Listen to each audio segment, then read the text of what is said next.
Hello friends, welcome to study with Kashi. Friends, आज की video में हम क्लास 10 साइंस बोर्ड एग्जाम की 2025 की सभी महत्वपूर्ण अभिक्रियाओं को करने वाले हैं एक ही वीडियो में, जो कि आपके बोर्ड परीक्षा में बार बार पूछी जाती है। फ्रेंड्स, कोई भी ऐसा एग्जाम पेपर होगा ही नहीं जिसमें अभिक्रिया से क्वेश्चन आया हो। तो अगर आपने ये वीडियो देख ली तो आपके 10 से 15 नंबर पक्के हैं। तो देखिए, हम वीडियो को स्टार्ट करते हैं। हमारी पहली अभिक्रिया है रासायनिक अभिक्रिया। तो आप सोच रहे होंगे रासायनिक अभिक्रिया आखिर है क्या। तो रासायनिक अभिक्रिया है जब एक या एक से अधिक पदार्थ आपस में क्रिया करके भिन्न गुणधर्मों वाले नए पदार्थ बनाते हैं, तो वह अभिक्रिया रासायनिक अभिक्रिया कहलाती है। यानी कि जब एक या एक से अधिक पदार्थ आपस में क्रिया करके भिन्न गुणधर्मों वाले क्या बनाते हैं, नए पदार्थ को बनाते हैं, तो वह अभिक्रिया हमारी रासायनिक अभिक्रिया कहलाती है। जैसे कि देखिए, मैग्नीशियम की ऑक्सीजन से क्रिया कराई हमने, तो क्या बना, मैग्नीशियम ऑक्साइड। तो यहाँ पर क्या हुआ, यहाँ पे एक या एक से अधिक पदार्थ लिए हमने और इनकी हमने आपस में क्रिया कराई, तो हमारा क्या बना, हमारा भिन्न गुणधर्मों वाले नया पदार्थ बनकर तैयार हो गया, जो कि है मैग्नीशियम ऑक्साइड। फ्रेंड्स, हमने मैग्नीशियम के आगे टू इसलिए लगाया कि हमारी समीकरण संतुलित हो जाए। देखिए, हम अपनी अगली अभिक्रिया को देखते हैं, जो कि है संयोजन अभिक्रिया या योगात्मक अभिक्रिया या संकलन अभिक्रिया। फ्रेंड्स, ये अभिक्रिया मोस्ट इंपोर्टेंट है और बार बार बोर्ड परीक्षा में पूछी गई है। चाहे 2024 की बात कर रहे हो, 23, 22, 20, 18, कोई से भी बोर्ड एग्जाम की बात कर रहे हो, संयोजन अभिक्रिया से क्वेश्चन जरूर आता है। और देखिए, कई बार आप लोगों को संयोजन अभिक्रिया तो पता होती है, लेकिन संयोजन अभिक्रिया के अन्य नाम नहीं मालूम होते, जिसके कारण आप क्वेश्चन गलत कराते हैं। तो देखिए, संयोजन अभिक्रिया के दो नाम और हैं, इसको बोलते हैं योगात्मक अभिक्रिया या संकलन अभिक्रिया। तो ये दो नाम और है संयोजन अभिक्रिया के, एक है योगात्मक अभिक्रिया या संकलन अभिक्रिया। फ्रेंड्स, 2024 में क्वेश्चन आ गया था कि योगात्मक अभिक्रिया पर टिप्पणी लिखो, ये आपके 4 मार्क्स में आ गई थी। तो जब लोगों को पता ही नहीं होगा कि संयोजन अभिक्रिया क्या है, योगात्मक अभिक्रिया क्या है, क्योंकि आप लोग तो संयोजन अभिक्रिया को ही सोचकर बैठे हो। तो देखिए, हमारी संयोजन अभिक्रिया या योगात्मक अभिक्रिया या संकलन अभिक्रिया है। देखते हैं, जब दो या दो से अधिक अभिकारक, सबसे पहले हम जान लेते हैं कि हमारे अभिकारक क्या है और हमारे उत्पाद क्या है। तो देखिए, जो हमारे लेफ्ट साइड होते हैं, ये क्या बोलते हैं, हम इसको अभिकारक बोलते हैं। तो यहाँ पर इसका मतलब 2 अभिकारक है। और जो हमारे राइट साइड होते हैं वो हमारे होते हैं उत्पाद। फिर से देखिए, जो हमारे लेफ्ट साइड होते हैं वो क्या होते हैं, वो होते हैं अभिकारक, और जो राइट साइड होते हैं वो होते हैं हमारे उत्पाद। अब देखिए, इसमें लिखा है कि जब 2 या 2 से अधिक अभिकारक मिलकर एक नए उत्पाद का निर्माण करते हैं, तो संयोजन अभिक्रिया कहलाती है। यानी कि 2 या 2 से अधिक अभिकारक मिलकर क्या बनाएंगे, सिर्फ एक उत्पाद का निर्माण करेंगे, तो हमारी क्या बनकर तैयार हो जाएगी, संयोजन अभिक्रिया। जैसे कि एग्जाम्पल के माध्यम से समझिए, यहाँ पे मैग्नीशियम की ऑक्सीजन से अभिक्रिया कराई, तो हमारा एक उत्पाद बनकर तैयार हुआ मैग्नीशियम ऑक्साइड। तो देखिए, यहाँ पर हमने 2 अभिकारक लिए और इससे हमारा एक उत्पाद बनकर तैयार हो गया। अब देखिए, हमने यहाँ पे कार्बन लिया, फिर हमने इसकी ऑक्सीजन से क्रिया कराई, तो हमारा क्या बना, कार्बन डाइऑक्साइड गैस। तो यहाँ पे भी हमने 2 अभिकारक लिए, तब हमारा एक उत्पाद बनकर तैयार हुआ। तो फ्रेंड्स, ये थी आपकी संयोजन अभिक्रिया या योगात्मक अभिक्रिया या संकलन अभिक्रिया। ये फ्रेंड्स मोस्ट इंपोर्टेंट अभिक्रिया हर बार बोर्ड एग्जाम में पूछी जाती है। चलिए, अब हम अपनी अगली अभिक्रिया को देखते हैं, जो कि है वियोजन अभिक्रिया या अपघटन अभिक्रिया। फ्रेंड्स, वियोजन अभिक्रिया का दूसरा नाम क्या है, अपघटन अभिक्रिया। कई बार क्वेश्चन में आ जाता है कि अपघटन अभिक्रिया पर टिप्पणी लिखो, तो आपको पता होना चाहिए कि वियोजन अभिक्रिया का दूसरा नाम अपघटन अभिक्रिया भी है। तो देखिए, वियोजन अभिक्रिया या अपघटन अभिक्रिया क्या होती है, ये हमारी संयोजन अभिक्रिया की क्या हो जाती है, उल्टी हो जाती है।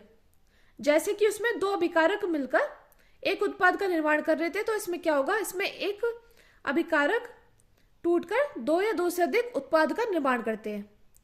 तो देखिए, हम यहाँ पे लिखते हैं, जब एक अभिकारक टूटकर 2 या 2 से अधिक उत्पाद का निर्माण करते हैं, तो वियोजन अभिक्रिया कहलाती है।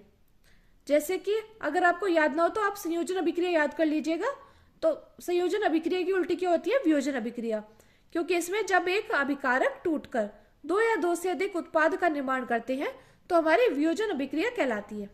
जैसे कि यहाँ पे हमने जल लिया H2O, तो ये हमारी हाइड्रोजन में और ऑक्सीजन में क्या हो गई, चेंज हो गई। तो यहाँ पे एक अभिकारक से क्या हो गया, दो उत्पाद का निर्माण हो गया। तो ये थी हमारी वियोजन अभिक्रिया। अब देखिए हमारी अगली अभिक्रिया है विस्थापन अभिक्रिया। ये फ्रेंड्स मोस्ट इंपोर्टेंट अभिक्रिया है, ये बार बार बोर्ड परीक्षा में पूछी जाती है। तो देखिए विस्थापन अभिक्रिया क्या है, ऐसी अभिक्रिया जिसमें अधिक अभिक्रियाशील पदार्थ कम अभिक्रियाशील पदार्थ को विस्थापित कर देते हैं, विस्थापन अभिक्रिया कहलाती है। फ्रेंड्स देखिए आपको चैप्टर नंबर 3 में पता चलेगा कि आप अगर विद्युत रासायनिक श्रेणी पढ़ोगे तो आपको पता चलेगा कि कौन सा हमारा अधिक क्रियाशील तत्व है और कौन सा हमारा कम क्रियाशील तत्व है। तो देखिए यहाँ पे ऐसी अभिक्रिया जिसमें अधिक अभिक्रियाशील पदार्थ कम अभिक्रियाशील पदार्थ को विस्थापित कर देते हैं, विस्थापन अभिक्रिया कहलाती है। जैसे कि इसमें देखिए कॉपर सल्फेट को लोहा यानी आयरन से क्रिया कराएंगे तो क्या हो जाएगा, ये बनकर तैयार हो जाएगा फेरस सल्फेट FeSO4, क्योंकि कॉपर से क्या है, कॉपर से आयरन हमारा ज्यादा क्रियाशील है, तो इसलिए ये कॉपर को क्या कर देगा, विस्थापित कर देगा और FeSO4 के साथ चला जाएगा तो हमारा बनकर तैयार होगा फेरस सल्फेट। तो ये थी फ्रेंड्स विस्थापन अभिक्रिया, ये भी आपकी मोस्ट इंपोर्टेंट अभिक्रिया, बार बार बोर्ड परीक्षा में पूछी जाती है। चलिए अब हम अपनी अगली अभिक्रिया को देखते हैं जो कि है द्विविस्थापन अभिक्रिया या उभय अपघटन अभिक्रिया। अब देखिए फ्रेंड्स हमारी जो वियोजन अभिक्रिया थी उसको हम क्या बोल रहे थे, वियोजन अभिक्रिया को अपघटन अभिक्रिया भी बोलते हैं, लेकिन देखिए द्विविस्थापन अभिक्रिया का हमारा दूसरा नाम है उभय अपघटन अभिक्रिया। तो आपको पता होना चाहिए उभय अपघटन अभिक्रिया क्या है। ये क्वेश्चन आपका 2022 और 2023 में पूछा गया था कि उभय अपघटन अभिक्रिया पर टिप्पणी लिखो।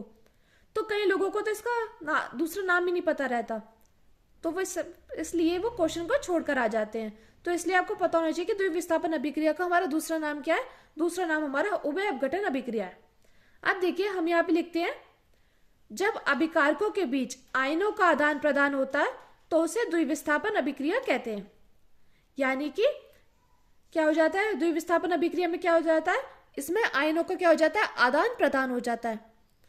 तो देखिए यहां पे देखते हैं हम जब अभिकारकों के बीच आयनों का आदान प्रदान होता है तो उससे हमारी द्विविस्थापन अभिक्रिया कहते हैं। अब यहाँ पे देखिए हमने लिया सोडियम सल्फेट यानी कि Na2SO4 और हमने इसकी क्रिया कराई किससे, बेरियम क्लोराइड से। तो देखिए हमारा क्या बनकर तैयार हुआ, द्विविस्थापन अभिक्रिया यानी कि हमारे आयनों का आदान प्रदान। तो आप देख लीजिए कि जो हमारा ये पहला पदार्थ है ये आपके चौथे पदार्थ के साथ जाएगा, के साथ क्रिया कर लेगा, और जो हमारा दूसरा पदार्थ है ये हमारे तीसरे के साथ अभिक्रिया करता है। तो देखिए आप देख पा रहे होंगे BaSO4 यानी कि बेरियम सल्फेट, ये हमारा बेरियम सल्फेट बनकर तैयार हुआ। और देखिए पहला हमेशा चौथा के साथ जाता है तो 2NaCl यानी कि सोडियम क्लोराइड बनकर तैयार हुआ, और यहाँ पर बेरियम सल्फेट यानी कि BaSO4 बनकर तैयार हुआ। तो यहाँ पे क्या हो गया, यहाँ पे अभिकारकों के बीच आयनों का क्या हो गया, आदान प्रदान हो गया, ये इसके साथ चला गया और ये इसके साथ चला गया। तो इस अभिक्रिया को ही हम बोलेंगे द्विविस्थापन अभिक्रिया। अब देखिए हमारी अगली अभिक्रिया है रेडॉक्स अभिक्रिया। तो देखिए रेडॉक्स अभिक्रिया आखिर है क्या, तो रेडॉक्स अभिक्रिया में दो चीजें होती हैं, एक तो उपचयन अभिक्रिया होती है और एक होती है अपचयन अभिक्रिया। तो रेडॉक्स अभिक्रिया हमारी दो अभिक्रिया से मिलकर बनी है, इसमें उपचयन भी होता है और अपचयन भी होता है। तो इससे पहले हम जान लेते हैं कि उपचयन अभिक्रिया आखिर है क्या। तो उपचयन अभिक्रिया वह अभिक्रिया जिसमें ऑक्सीजन की वृद्धि व हाइड्रोजन का ह्रास होता है। यानी कि वह अभिक्रिया जिसमें क्या होता है, ऑक्सीजन की वृद्धि होती है और हाइड्रोजन क्या हो जाता है, हाइड्रोजन नष्ट हो जाती है, यानी कि उसका ह्रास हो जाता है। तो वह अभिक्रिया क्या कहलाती है, उपचयन अभिक्रिया कहलाती है। जैसे कि आप इस समीकरण में देखिए यहाँ पर कॉपर के साथ हमने ऑक्सीजन की क्रिया कराई तो हमारा क्या बनकर आया, ये बनकर आया हमारा कॉपर ऑक्साइड। क्या बनकर आया, कॉपर ऑक्साइड। तो इसमें क्या हो गया, इसमें हमारा ऑक्सीजन का क्या है, वृद्धि है। तो ये हो गई हमारी उपचयन अभिक्रिया कि वह अभिक्रिया जिसमें ऑक्सीजन की वृद्धि व हाइड्रोजन का ह्रास होता है। जैसे कॉपर के साथ ऑक्सीजन की क्रिया कराई तो हमारा कॉपर ऑक्साइड बनकर तैयार हुआ। अब देखिए हम देख लेते हैं अपचयन क्या होता है। अपचयन उपचयन अभिक्रिया की उल्टी होती है। उसमें क्या होता है, उस अभिक्रिया में हाइड्रोजन की तो वृद्धि होती है लेकिन ऑक्सीजन का क्या होता है, ऑक्सीजन का ह्रास हो जाता है। तो चलिए देखते हैं कि हमारी अपचयन अभिक्रिया आखिर है क्या। तो अपचयन अभिक्रिया वह अभिक्रिया जिसमें ऑक्सीजन का ह्रास यानी कि ऑक्सीजन की कमी और हाइड्रोजन की वृद्धि हो जाती है, तो वह अभिक्रिया हमारी अपचयन अभिक्रिया कहलाती है। अब देखिए यहाँ पे देखिए हमने लिया कॉपर ऑक्साइड, इसको हमने गर्म किया तो देखिए यहाँ पर कॉपर अलग हो गया और ऑक्सीजन अलग हो गया। तो फिर यहाँ पे देखिए यहाँ पे हमारा ऑक्सीजन का ह्रास हो गया। तो इस प्रकार हमारी यह अभिक्रिया अपचयन अभिक्रिया कहलाई। अब देखिए ये हमारी रेडॉक्स अभिक्रिया। तो फ्रेंड्स ये वाली अभिक्रिया मोस्ट इंपॉर्टेंट है, रेडॉक्स अभिक्रिया। ये आपकी बार बार बोर्ड परीक्षा में लिखने को आती है, कभी आपसे 4 नंबर या 2 नंबर में पूछ ली जाती है कि रेडॉक्स अभिक्रिया पर टिप्पणी लिखो। तो आपको पता होना चाहिए रेडॉक्स अभिक्रिया आखिर है क्या। तो देखिए वह रासायनिक अभिक्रिया जिसमें एक अभिकारक का ऑक्सीकरण तथा दूसरे अभिकारक का अपचयन होता है, रेडॉक्स अभिक्रिया कहलाती है। फिर से देखिए कि वह रासायनिक अभिक्रिया जिसमें एक अभिकारक का ऑक्सीकरण और दूसरे अभिकारक का क्या हो जाता है, अपचयन होता है, रेडॉक्स अभिक्रिया कहलाती है। यानी कि एक अभिकारक में तो हमारी ऑक्सीजन की वृद्धि होनी चाहिए और एक अभिकारक में हमारी ऑक्सीजन की क्या होनी चाहिए, कमी होनी चाहिए।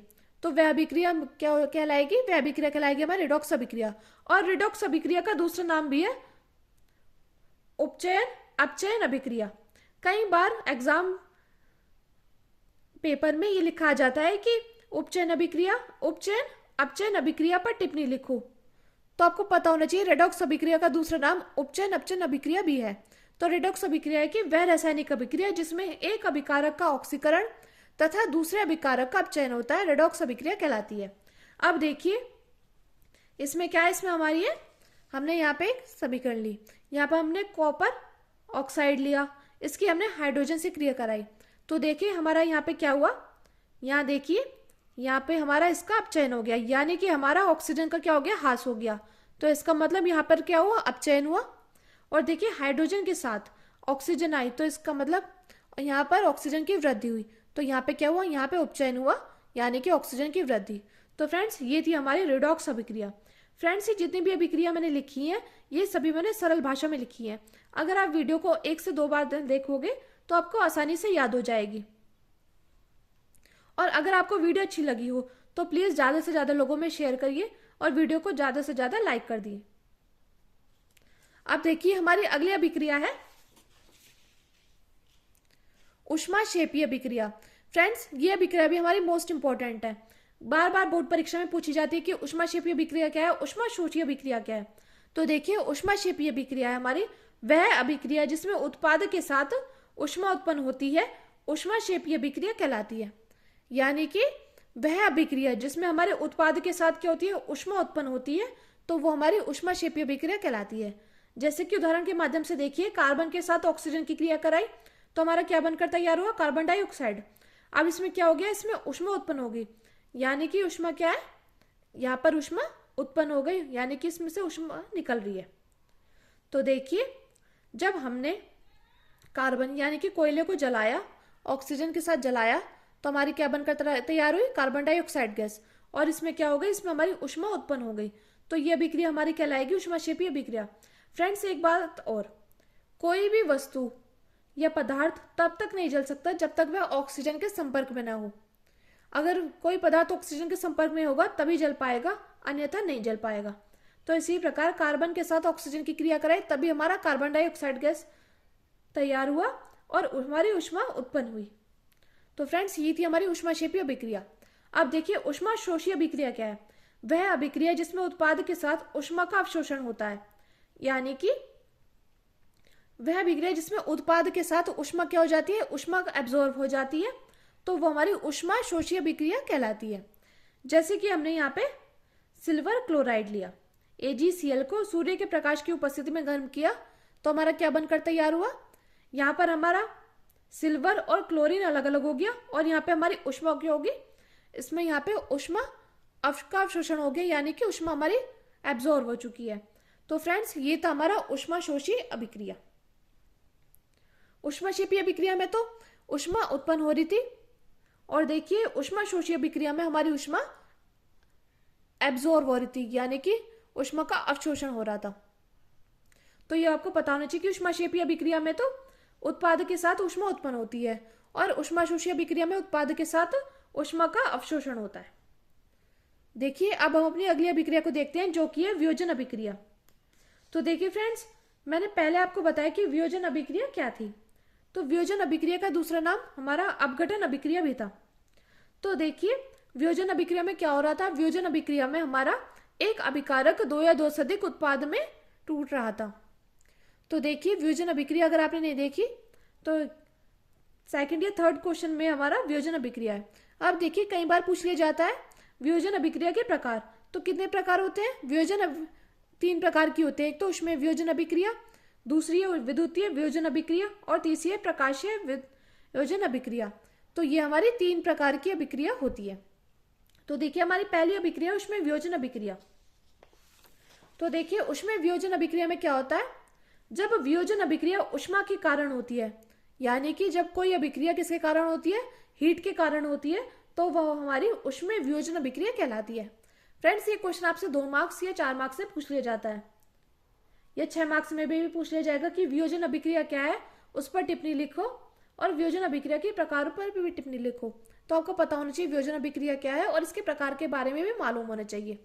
तो देखिए वियोजन अभिक्रिया है, उसमें वियोजन अभिक्रिया, जब वियोजन अभिक्रिया ऊष्मा के कारण होती है तो वो हमारी क्या कहलाती है, वो हमारी कहलाती है उसमें वियोजन अभिक्रिया। जैसे कि फेरस सल्फेट को हमने गर्म किया, ऊष्मा के साथ गर्म किया तो हमारे क्या बनकर तैयार हुई, फेरस ऑक्साइड, और हमारा सल्फर डाइऑक्साइड और हमारा सल्फर ट्राइऑक्साइड बनकर तैयार हुआ है। इसी प्रकार हमने कैल्शियम कार्बोनेट को गर्म किया तो हमारा क्या बनकर तैयार हुआ है, CaO प्लस CO2, ये हमारा बनकर तैयार हुआ। तो ये अभिक्रिया क्या हुई, जब वियोजन अभिक्रिया, ये अभिक्रिया ऊष्मा के कारण हुई, तभी ये हमारी ऊष्मीय वियोजन अभिक्रिया कहलाई। अगली देखते हैं हम, अगली हमारी विद्युतीय वियोजन अभिक्रिया। तो फ्रेंड्स जब वियोजन अभिक्रिया किसके कारण हो, विद्युत के कारण, यानी कि इलेक्ट्रिसिटी के कारण हो, तो वो हमारी विद्युतीय वियोजन अभिक्रिया कहलाती है। जैसे कि जल को विद्युत के कारण जल को गर्म किया विद्युत के साथ, तो हमारा हाइड्रोजन अलग हो गया और ऑक्सीजन अलग हो गया। तो ये हमारी विद्युतीय वियोजन अभिक्रिया, कि जब वियोजन अभिक्रिया किसके कारण हो, इलेक्ट्रिसिटी के कारण हो। तो यहाँ पे ये जो अभिक्रिया हो रही है इलेक्ट्रिसिटी के कारण हो रही है। फ्रेंड्स हमारे चैप्टर नंबर 1 जो कि है रासायनिक अभिक्रिया एवं समीकरण, उसमें हमारा एक्टिविटी दी गई है जो कि जल इलेक्ट्रिसिटी के माध्यम से, यानी कि विद्युत के माध्यम से क्या हो रहा है, टूट रहा है हाइड्रोजन में और ऑक्सीजन में। तो ये अभिक्रिया मोस्ट इंपॉर्टेंट है। अब हमारी अगली अभिक्रिया है प्रकाशीय वियोजन अभिक्रिया। तो प्रकाशीय वियोजन अभिक्रिया में क्या है, जब वियोजन अभिक्रिया सूर्य के प्रकाश के कारण होती है। तो ये लिखना बहुत ज्यादा जरूरी है कि जब वियोजन अभिक्रिया सूर्य के प्रकाश के कारण होती है तो वह अभिक्रिया हमारी प्रकाशीय वियोजन अभिक्रिया कहलाती है। तो देखिए AgCl यानी कि सिल्वर क्लोराइड को सूर्य के प्रकाश की उपस्थिति में गर्म किया तो हमारा क्या बन गया, सिल्वर अलग टूट गया और क्लोरीन अलग टूट गया। तो ये अभिक्रिया सूर्य के प्रकाश की उपस्थिति के कारण हुई। तो इस प्रकार हमारा सिल्वर और क्लोरीन हमारा अलग हो गया। तो ये थी हमारी प्रकाशीय वियोजन अभिक्रिया। अब हम अपनी अगली अभिक्रिया को देखते हैं जो कि है अवक्षेपण अभिक्रिया। फ्रेंड्स ये भी मोस्ट इंपोर्टेंट अभिक्रिया, अवक्षेपण अभिक्रिया। अवक्षेपण अभिक्रिया द्विविस्थापन अभिक्रिया का ही एग्जाम्पल है। तो देखिए अवक्षेपण अभिक्रिया में क्या होता है, वह अभिक्रिया जिसमें अवक्षेप यानी कि अघुलनशील पदार्थ का निर्माण होता है उसे अवक्षेपण अभिक्रिया कहते हैं। जैसे कि अवक्षेप यानी कि अघुलनशील पदार्थ जिसको पानी में नहीं घोला जा सकता वो हमारा अघुलनशील पदार्थ होता है। तो अवक्षेपण अभिक्रिया में वह अभिक्रिया जिसमें अवक्षेप यानी कि अघुलनशील पदार्थ का निर्माण होता है तो वो हमारी अवक्षेपण अभिक्रिया कहलाती है। यानी कि Na2SO4 प्लस BaCl2, इसको हमने गर्म किया तो हमारा क्या बनकर तैयार हुआ, BaSO4 प्लस 2NaCl। तो देखिए BaSO4 यानी कि बैरियम सल्फेट क्या है हमारा अवक्षेपण, जिसको हमें पानी में नहीं घोला जा सकता। फ्रेंड्स देखिए अवक्षेपण अभिक्रिया, ये अवक्षेपण अभिक्रिया का भी उदाहरण है और हमारी द्विविस्थापन अभिक्रिया का उदाहरण है। तो द्विविस्थापन अभिक्रिया में क्या हो रहा था, द्विविस्थापन अभिक्रिया में इनका क्या होता है, आदान प्रदान होता है, आयनों का आदान प्रदान होता है। तो जैसे पहला आयन चौथे आयन के साथ चला जाता है और दूसरा आयन तीसरे आयन के साथ चला जाता है। तो इस प्रकार ये क्रिया करके 2NaCl प्लस BaSO4 यानी कि बैरियम सल्फेट जो कि हमारा अवक्षेपण जिसको हमें पानी में नहीं घोला जा सकता, वो बनकर तैयार हुआ। तो ये थी हमारी अवक्षेपण अभिक्रिया। अब हम अपनी लास्ट अभिक्रिया को देखते हैं, जो कि है दहन अभिक्रिया। तो देखिए दहन अभिक्रिया क्या है, कार्बनिक यौगिकों के वायु की उपस्थिति में जलने की अभिक्रिया दहन अभिक्रिया कहलाती है। तो दहन अभिक्रिया वह है कि कार्बनिक यौगिकों के वायु की उपस्थिति में जलने की अभिक्रिया दहन अभिक्रिया कहलाती है। इसमें कार्बन डाइऑक्साइड, जल तथा काफी मात्रा में ऊष्मा व प्रकाश उत्पन्न होता है।